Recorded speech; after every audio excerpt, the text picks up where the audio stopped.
Continuamos en Sin Lugar para los Haters, en este nuevo espacio que compartimos denominado Proyecto de Ciudad, donde conocemos las propuestas de cada uno de los candidatos a concejales que van a estar compitiendo el 29 de junio. Cada vez falta menos, falta poquito.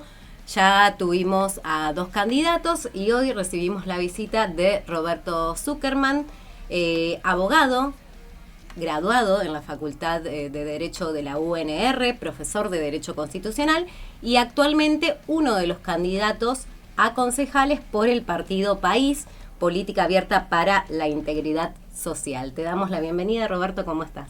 ¿Qué tal? ¿Cómo les va? Bueno, muchísimas gracias por la invitación y bueno, un saludo a toda la audiencia. No, por favor, gracias por acercarte hasta acá. Como decíamos, la propuesta está abierta para todos los candidatos porque queremos conversar, queremos conocer cuál es su proyecto para la ciudad. Bueno, vos tenés un recorrido en política y queremos comenzar por eso, que nos cuentes cómo surgió tu interés en la política y en la militancia. No, bueno, yo vengo de una familia de mis padres, digamos, que eran militantes del peronismo, así que, digamos, nací en una familia peronista, pero bueno, desde siempre me interesó, siempre yo tengo recuerdos, yo soy del 75, y bueno, obviamente soy de la generación de hijos, la generación que indudablemente, digamos, nacimos antes, apenas antes de iniciar la dictadura o la dictadura. Entonces, bueno, lo que fueron los últimos años del gobierno militar, yo me acuerdo, digamos, de actos escolares, los militares en la escuela, Malvinas, ¿no? Y después, bueno, la apertura democrática, yo tenía 8 años, digamos, en el 83, y tengo, bueno, mucha memoria política, digamos, de siempre. Y bueno, y en mi casa también, bueno, mi padre también docente universitario, entonces muchos libros en casa, digamos, mucho para leer.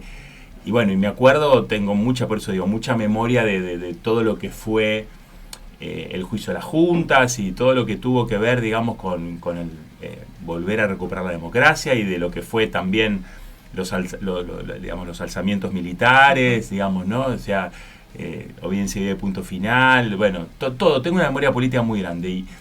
Y bueno, cuando lo que me pasaba era que me costaba insertarme políticamente porque, bueno, en esa casa peronista, digamos, que donde yo nací y me crié, Menem, digamos, no era el mejor representante del peronismo, digamos, ¿no? Era alguien que venía traicionando las banderas históricas del peronismo.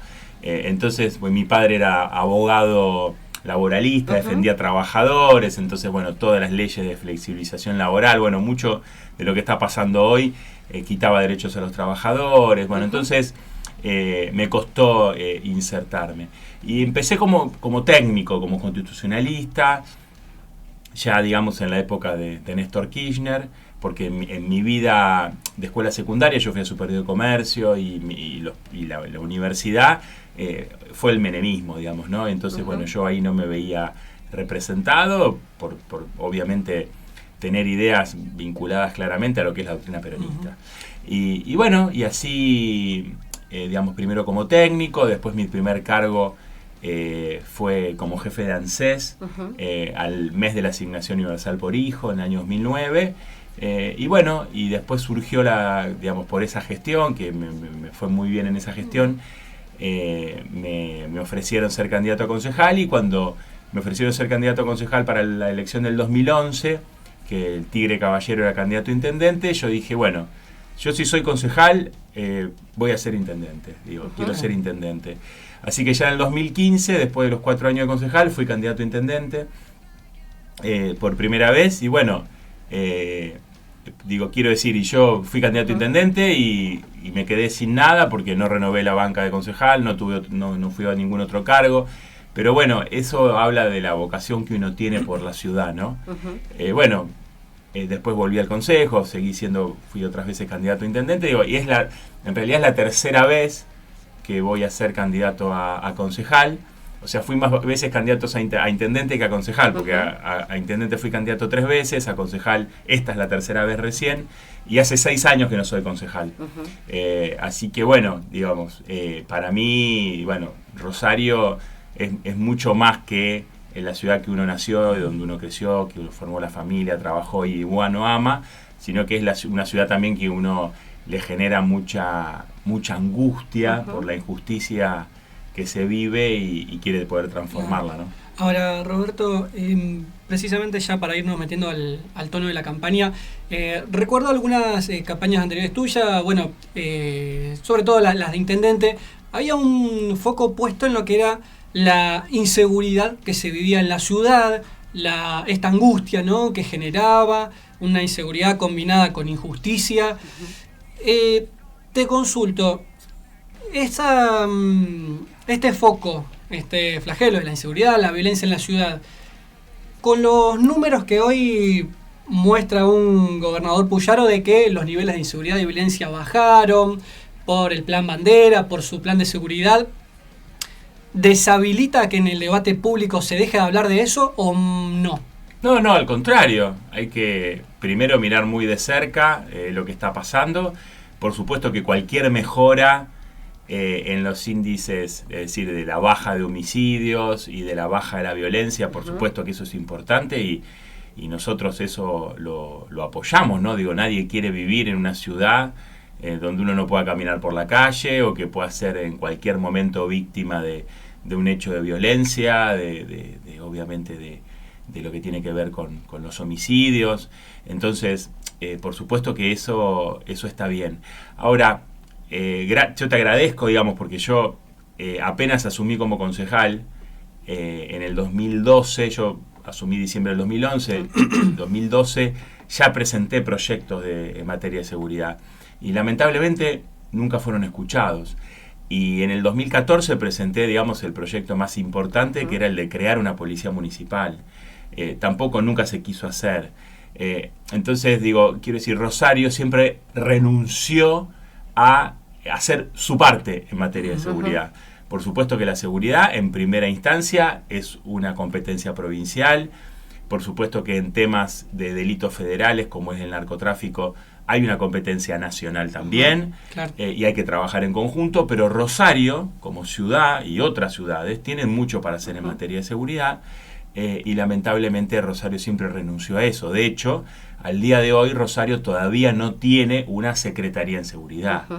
Entonces, bueno, esta siempre fue una crítica mía, y la seguridad no es solamente armas, no es solamente policías, ni siquiera es solamente cámaras. La seguridad es que una mujer, que una niña, que personas vulnerables, digo, lo somos todos, pero está claro que por cuestiones físicas, digamos, ¿no?, de fuerza y todo eso, también son más vulnerables las mujeres o los niños o las personas mayores, que a lo mejor yo sé, un hombre más forzudo, digamos, ¿no? Claro, sí. Que puede suceder, y no todos los hombres tienen tampoco la contextura igual, digamos, pero lo que quiero decir, para que se entienda, en definitiva, uno podría decir cualquier ciudadano, porque si te vienen con un arma, digamos, el más fuerte de todos, sí, digamos, no se amilana. Entonces, claro. a lo que voy es que, bueno, todos podemos ser víctimas de la inseguridad, y esperar 40 minutos el colectivo a oscuras en una esquina, eso también es inseguridad. Entonces digo, el municipio a lo mejor no tiene policías con armas, y no los quiso tener, porque, vuelvo a decir, yo quise crear una policía municipal de prevención que esté en la calle, pero si el colectivo pasa rápido, la garita es segura, está iluminada, hay cámara de biovigilancia, quiero decir, Rosario tiene mucho para aportar, de acuerdo a los recorridos de colectivo, de acuerdo a cómo vive la gente, digo, dónde están ubicadas las distintas dependencias, digo, hay... digo, seguridad, no, por eso quiero decir, no es solamente eso. Digo, si nosotros, puede trabajar en materia de adicciones, porque digo, hay narcotráfico porque alguien compra la droga, ¿no? Entonces, claro, bueno, esa persona que compra la droga no es un narcotraficante, es una persona que necesita una atención a la salud mental, a adicciones, a consumos problemáticos. Bueno, eso también se tiene que poder atender en la salud pública. O sea, quiero decir, te estoy dando ejemplos de que la seguridad no es solamente policías y armas, Claro, sino que puede ser una calle bien pavimentada, iluminada, exacto. limpia. Es algo mucho más amplio, y sobre esto me quiero detener porque precisamente hablabas del narcotráfico.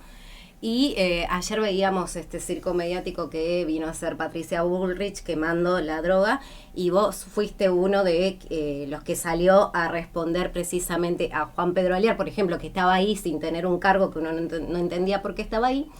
Y hay algo interesante que vos tuiteabas y en lo cual me quiero detener precisamente para la pregunta que te voy a hacer ahora, que vos decías que los narcos y los que hacen el menudeo siguen vendiendo y matando a nuestros pibes. Sobre esto me quiero detener, y que le decías a Juan Pedro Aliar que recorra un poco los barrios. Acá hay una estigmatización también sobre esos pibes que caen hoy en la droga. Y me parece interesante ir sobre esto y preguntar cómo ves vos la cotidianidad en los barrios, cómo afecta precisamente este flagelo, y por el otro lado, si en el caso que llegaras al Consejo, si se puede dar una discusión sobre esta iniciativa que vuelven a poner en debate, que es la baja de edad de punibilidad, como si eso resolviera todo, y estigmatizando nuevamente a los pibes y pibas. Sí, bueno, primero te respondo, porque ya que estoy, aprovecho para recalcar esto que dije en redes y salió también en algún medio. Digo, estuvo la ministra de Seguridad, Patricia Bullrich, quemando droga que se encontró en un barco. Primero lo que digo es, no encontró la droga ni Patricia Bullrich ni las fuerzas federales. Esa droga se encontró porque el capitán del barco encontró la droga y él dijo, miren, acá hay una droga dentro del barco que no tiene que haber. O sea, quiero decir, no hicieron nada, la fuerza de seguridad no hizo nada para encontrar la droga, no fue un procedimiento de la policía, digo, de las fuerzas federales. Entonces, digo, primero te montás sobre algo que tenía servido, es decir, vino una persona y dijo, miren, acá hay droga y no tiene que haber. La única persona que está presa es el cocinero del barco, o sea, digo, agarraron un perejil, digamos, para poner preso a alguien. Entonces ahora rápidamente se ponen a quemar la droga como si fueran los héroes de la lucha contra el narcotráfico, y lo ponen a alguien que no tiene ningún cargo, que no tiene ninguna responsabilidad de gobierno, que solamente es un ex periodista y es candidato a concejal, que es Juan Pedro Aliar, que es el candidato de Patricia Bullrich y Javier Milei, lo ponen a quemar droga, ¿no? Entonces está claro que eso era solo un show, digamos, una puesta en escena de campaña, que lamentablemente, digamos, algo que está bien, que es la lucha contra el narcotráfico, se termina transformando, digamos, en un show de campaña. Eso por un lado. Entonces, por otro lado, lo que digo es, tampoco engañen a la población, porque en el discurso que hacen, digamos, en la publicidad que hace Patricia Bullrich con Juan Pedro Aliar, dicen que esta droga que se quema es para que, digamos, eliminar el narcotráfico de Rosario. Y es mentira, no tiene nada que ver.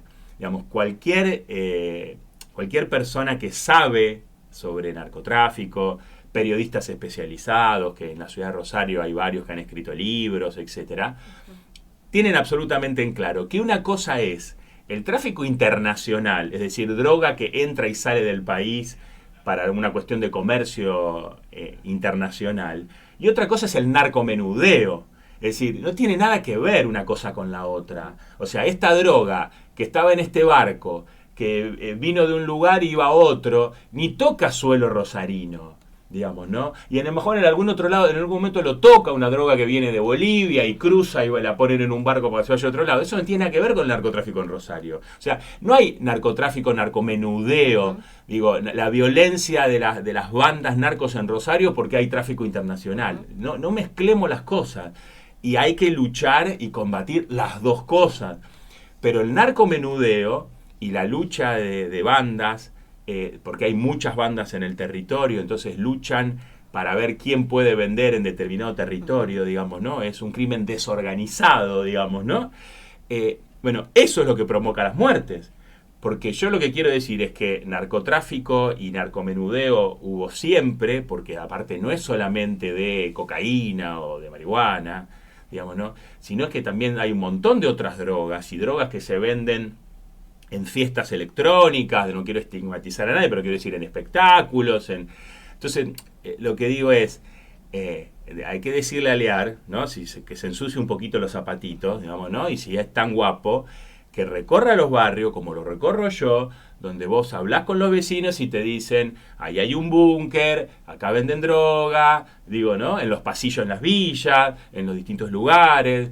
Entonces, digo, y ojo, la droga se vende en las villas y se vende en las grandes torres, Exacto, sí. Digo, y lo venden pibitos con gorrita en un barrio y lo venden gente elegante. Contra saco y traje, sí. Exactamente, en la City, Rosarina, o en las Torres, o en cualquier otro lugar. O sea, esto que decís vos, digamos, ¿no? El tema de la droga y de la venta y del consumo no es de los sectores más populares, o vulnerables o marginales, digamos, ¿no? De hecho, cuanto más plata tenés, más y mejor droga podés consumir.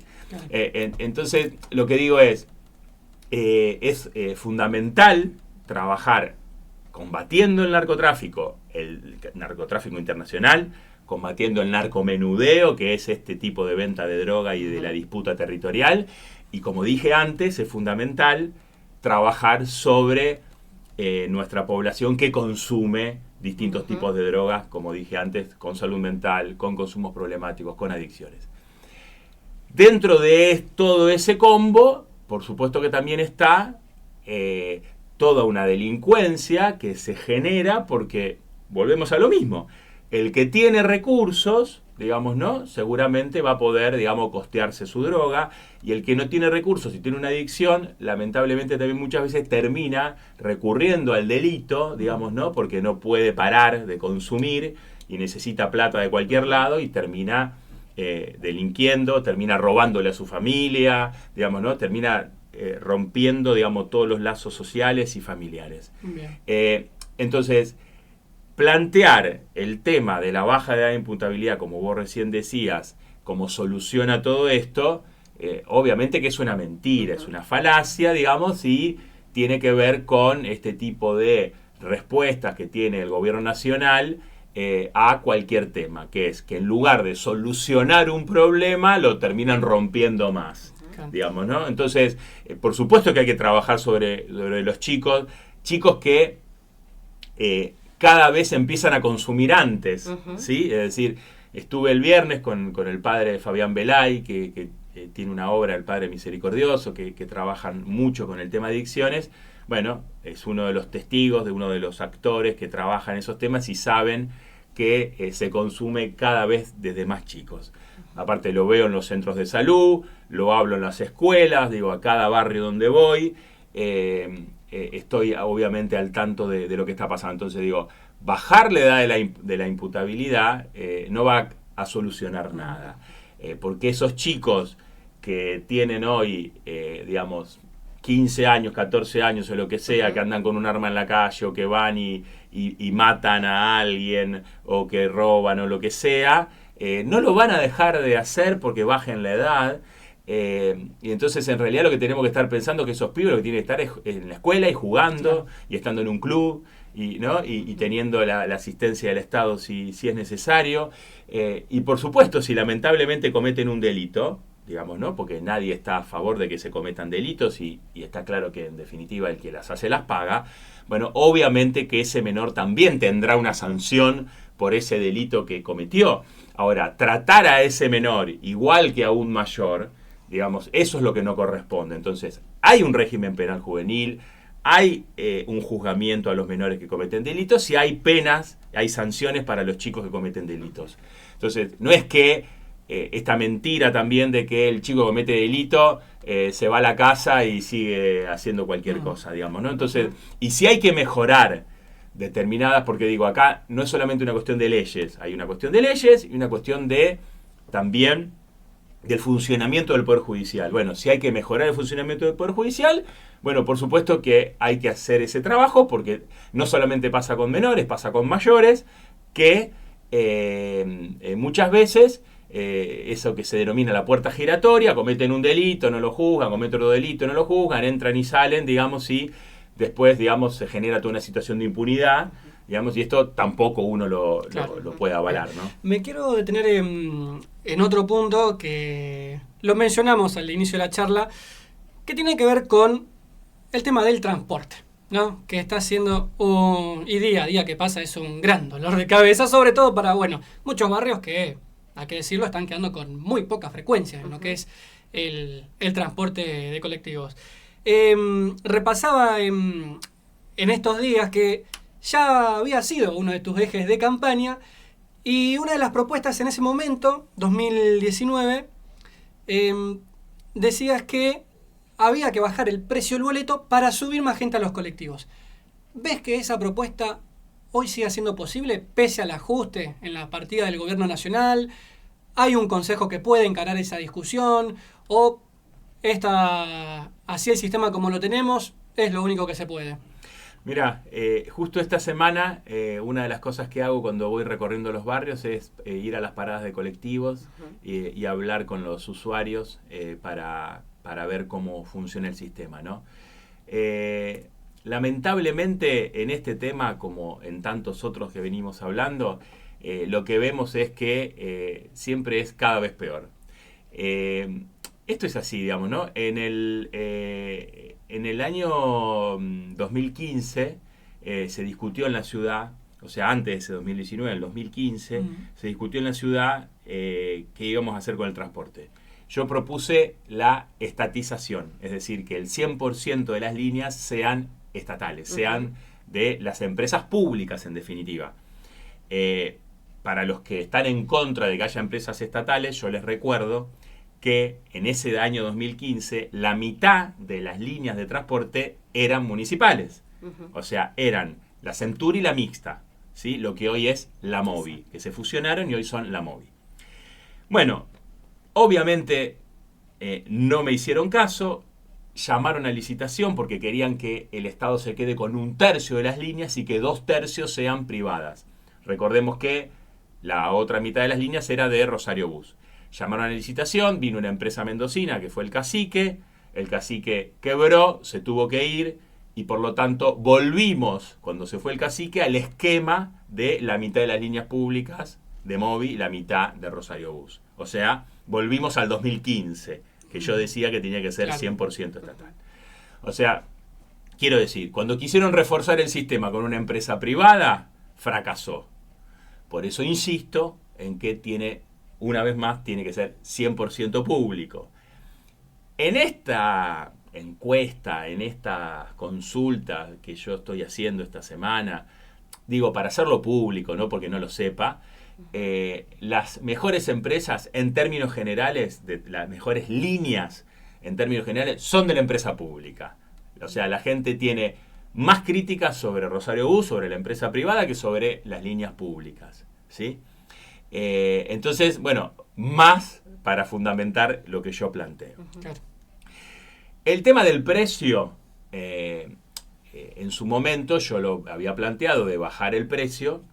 Obviamente bajar el precio significa buscar que suba más gente al colectivo, porque en Rosario, van a escuchar esto, lo dije siempre, viajar en colectivo es la última opción, no es la primera opción. Y en cualquier ciudad importante del mundo, viajar en colectivo o viajar si hay trenes o si hay subtes, es decir, viajar en un transporte público masivo, tiene que ser siempre la primera opción, no la última, digamos, ¿no? Vemos las calles colapsadas de autos y de colectivos y de camiones, digo, es intransitable, vemos el centro de la ciudad lo que es, entonces, digo, nosotros tenemos calles muy angostas, entonces nosotros tenemos que ir a toda una modificación, no solamente del transporte, o sea, del colectivo, sino de la movilidad en general. Yo todo lo que puedo lo hago en bicicleta, digamos, ¿no? Bueno, hay muchos que pueden andar en bicicleta y podrían andar en bicicleta si hubiese una infraestructura ciclista mejor de la que hay. Muchos se bajarían de su auto si encontrasen un transporte público que le dé respuesta a las necesidades que tienen. Entonces, lo que digo, hay que buscar más soluciones, no más problemas, digamos, ¿no? Entonces, hoy el transporte es caro, 1.200 pesos es caro, y ya dijo el intendente que después de las elecciones lo va a aumentar. El precio del transporte, por supuesto que tiene una parte que paga el usuario y otra parte que está subsidiada ahora, digamos, en el último tiempo por la municipalidad y por la provincia, porque Nación dejó de poner plata en el sistema. Ahora, ¿qué hizo la Municipalidad de Rosario junto con otros municipios? Nada. O sea, el que fue a la justicia para declarar nulo la quita de subsidios al transporte fui yo. O sea, yo estoy tramitando un amparo en la justicia federal para que el gobierno nacional le devuelva a Rosario y al resto de las ciudades el subsidio del transporte, que le quitó, y que el gobierno, y que lo que es el AMBA, Capital y Gran Buenos Aires, lo siguen teniendo, digamos, ¿no? Entonces, lo que digo es, siempre que se pueda bajar la tarifa o no aumentar en definitiva, bueno, va a hacer que haya más gente. La crítica de los usuarios es, a la noche el colectivo no pasa, en determinados, en los fines de semana no pasa, en los feriados tampoco, no entra a distintos barrios, como acaba de decir vos, hay barrios donde entra una sola línea. Entonces, claro, si uno se mueve más o menos por el centro, si se mueve más o menos donde confluyen distintas líneas, bueno, el problema se atenúa, porque a lo mejor no te podés tomar uno, pero te tomás otro, digo, tenés más opciones. Cuando vos salís de ese núcleo y te alejás más, no tenés opciones y tenés que esperar a lo mejor 40 minutos el colectivo, digamos, ¿no? Entonces, el sistema así no funciona y hay que reformarlo. Además, yo proponía desde hace muchos años líneas que sean troncales, que no entren al centro, que vayan directamente por grandes avenidas, bueno, la posibilidad de hacer más transbordo, bueno, hay muchísimo para repensar hacer. el recorrido. Sí. Ahora, Roberto, en las últimas 2 elecciones vos formaste parte de un cuerpo político que estuvo ahí muy cerca de ganarle al oficialismo, y la pregunta que nos surge es, ¿por qué hoy vas con una lista propia y, por ejemplo, no seguir juntos con Juan Monteverde? Bueno, porque esto tiene una historia, digamos, ¿no? En el 2018 empezamos con distintos sectores políticos del peronismo y de fuera del peronismo, empezamos una ronda de actividades con la idea de confluir en un frente común. Bueno, eso fue 2018. En 2019 yo fui candidato a intendente, íbamos a hacer un frente con Ciudad Futura, y Ciudad Futura, el último día del cierre de listas, decidió que no iba a hacer un frente conmigo. Y nosotros, en mi caso, yo perdí la elección por 7.000 votos, es decir, 1,5 puntos. Es decir, que yo no estaba equivocado, que había que hacer ese frente, y en 2019 hubiésemos ganado la ciudad. Bueno, yo me callé la boca, no dije nada, digamos, ¿no? En el 2023 conseguí hacer ese frente con Ciudad Futura, que quiso hacerlo.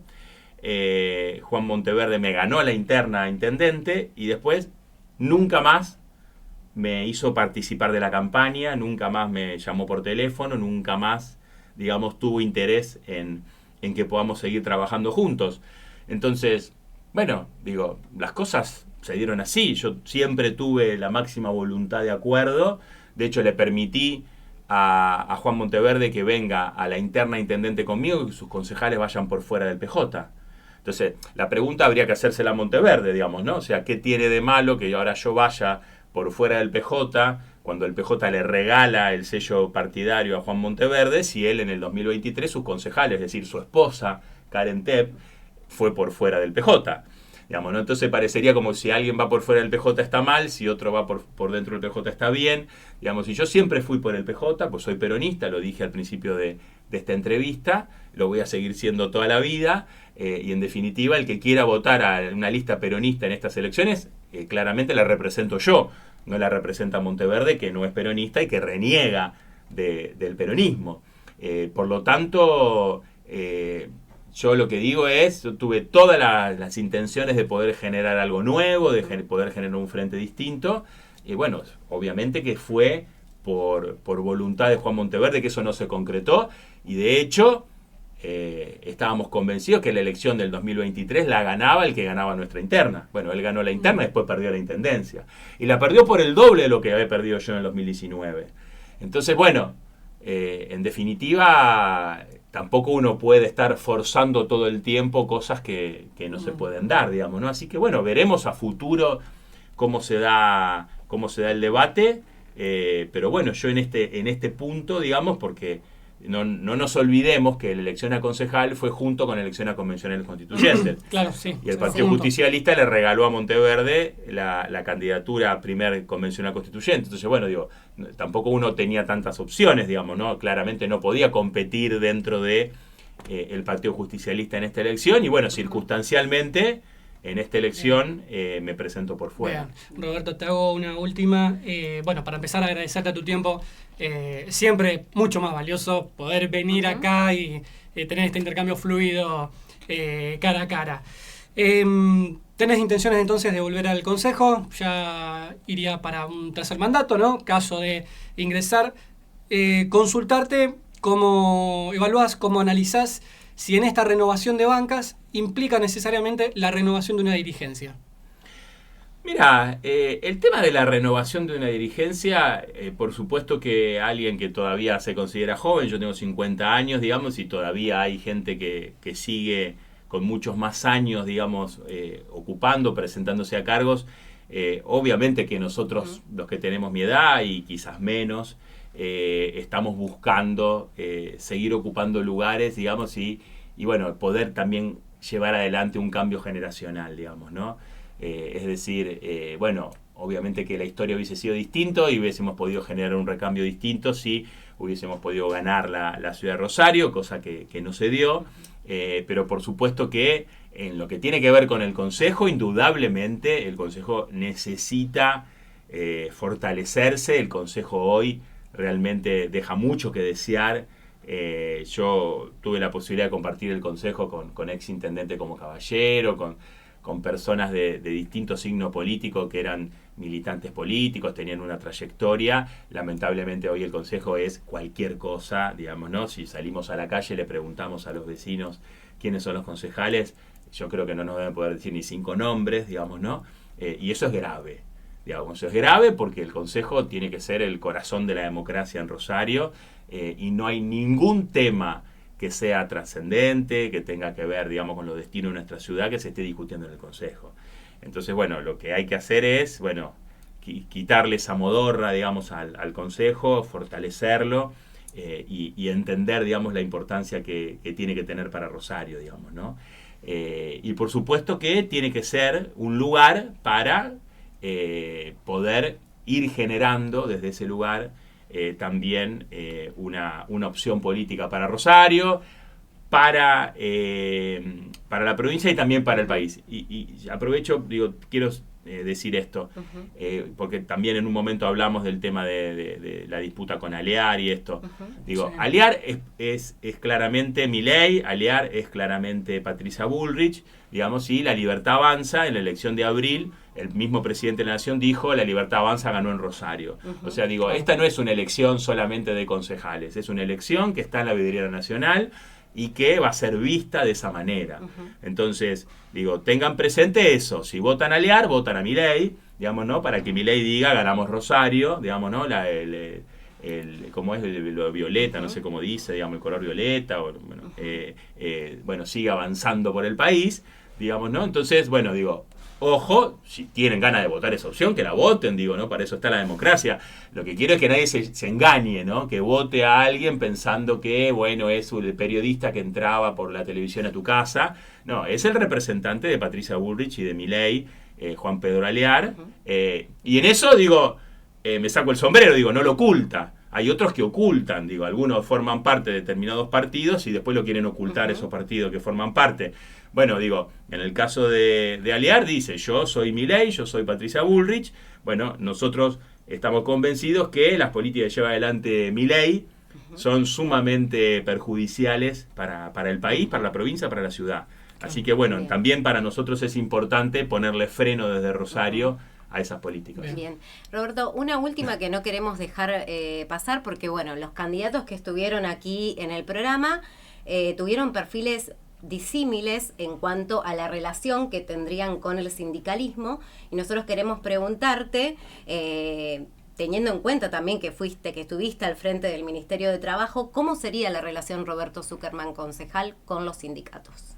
No, excelente. Digamos, yo no solamente fui ministro de Trabajo de la provincia en un momento muy difícil como fue la pandemia, sino que además fui jefe de gabinete del Ministerio de Trabajo de la Nación 2 años, por lo tanto, digamos, mi vínculo con el sindicalismo de Rosario, de la provincia y del país, porque recorrí el país siendo jefe de gabinete del Ministerio de Trabajo de la Nación, es excelente. Y yo defiendo lo que es la actividad sindical, porque la actividad sindical siempre está mirada peyorativamente en contra del sindicalista. La actividad sindical es en favor de los trabajadores. Así está establecido en la Constitución Nacional, en los tratados internacionales, en los convenios de la OIT y en la Ley de Asociaciones Sindicales.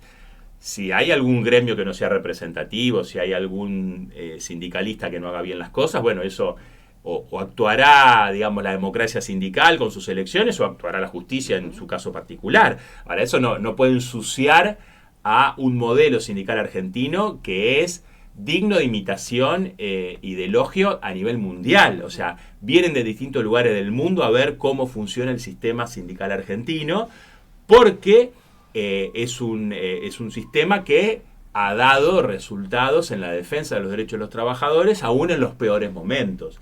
Vos fíjate cómo será que la semana pasada el gobierno, o hace 15 días, digamos, ¿no?, el gobierno nacional, el gobierno de Milei, dicta un decreto vinculado a desregular la marina mercante, y dentro de ese decreto lo que hace es aniquilar el derecho de huelga.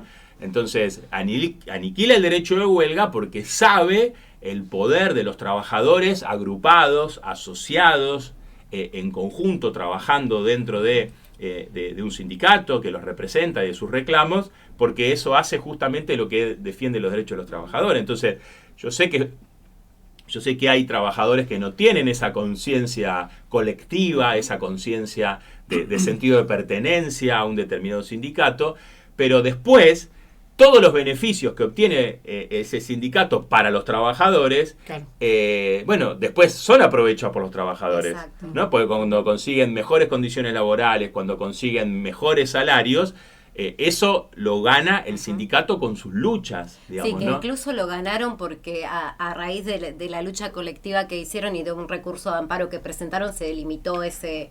se suspendieron los efectos de ese decreto. Entonces, lo que pasa es que, bueno, por eso digo, hay prejuicio, hay desconocimiento, digamos, ¿no? Por supuesto hay cosas que corregir, yo no estoy diciendo que es un sistema perfecto, lo que estoy diciendo es que la agrupación, digamos, ¿no?, el derecho colectivo, digamos, ¿no?, el asociativismo de los trabajadores es fundamental.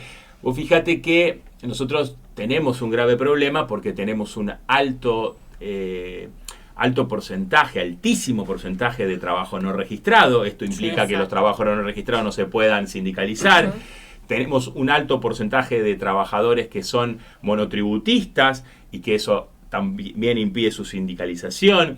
Tenemos un porcentaje muy alto de personas que se la rebuscan, que hacen changas, digamos, ¿no?, que trabajan por su cuenta, cartoneros o lo que sea, o oficios o distintas cosas, y bueno, todo eso debilita después los reclamos. Veamos a los trabajadores de aplicaciones, por ejemplo, ¿no?, claro, que no tienen derechos. Bueno, hay que trabajar para proteger a cada persona que todos los días se levanta a la mañana a ganarse el mango. Roberto, brevemente en 2 líneas, entonces, ¿por qué el domingo 29 de junio, cuando la gente ingrese al cuarto, vea las 7 boletas, tiene que meter la boleta de Partido País que encabeza Roberto Zuckerman? No, creo que por todo lo que he dicho en el programa, si están de acuerdo con lo que digo, digamos, ¿no?, si están de acuerdo con mis ideas, y lo mismo con mi trayectoria, ¿no? Yo, como dije, mi primer cargo fue ser jefe de ANSES al mes de la Asignación Universal por Hijo, y iba yo personalmente con la gente, con los trabajadores de ANSES, de lunes a domingo a cada barrio a atender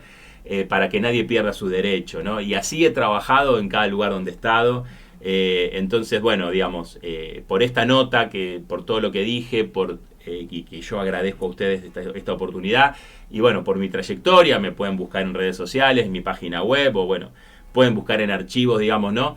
Si hay algo que tengo es coherencia, digamos, siempre he dicho lo mismo, y eso me parece que hoy en día, que hay tantos saltimbanqui, digamos, ¿no?, que van cambiando y que van yendo de un lado para otro como las hojas secas, me parece que poder sostener las ideas en el transcurso del tiempo es un valor. Roberto, te agradecemos muchísimo. No, por favor, a ustedes. Compartimos la palabra de Roberto Zuckerman, uno de los candidatos a concejales por el partido País. Compartimos un poco de música y continuamos en Sin Lugar para los Haters.